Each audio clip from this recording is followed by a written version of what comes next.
मित्रांसोबत खेळताना नदीपात्रात गेलेला बॉल काढण्यासाठी पाण्यात उतरलेला एका तरुणाचा बुडून मृत्यू झाल्याची हृदयद्रावक घटना पेण येथील भोगावती नदीवर घडली आहे।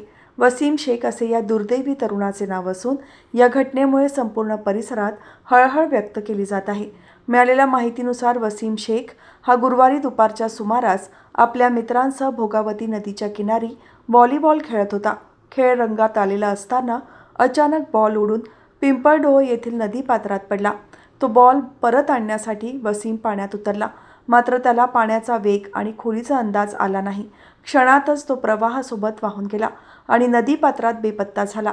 त्याच्या मित्रांनी आणि स्थानिक ग्रामस्थांनी तातडीने याची माहिती पोलिसांना दिली। घटनेची माहिती मिळताच पोलीस आणि नगर परिषद आपत्ती व्यवस्थापन पथक घटनास्थळी दाखल झाले। गुरुवारी सायंकाळपर्यंत युद्धपातळीवर शोध मोहीम राबवण्यात आली, परंतु अंधारामुळे आणि पाण्याच्या प्रवाहामुळे वसीमचा शोध लागू शकला नाही।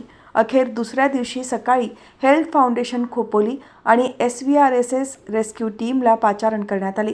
या पथकांनी राबवलेल्या शोध मोहिमेदरम्यान नदीपात्रातील एका कपारीत वसीमचा मृतदेह अडकलेल्या अवस्थेत मिळून आला। पोलिसांनी पंचनामा करून मृतदेह शवविच्छेदनासाठी उपजिल्हा रुग्णालयात पाठवला आहे।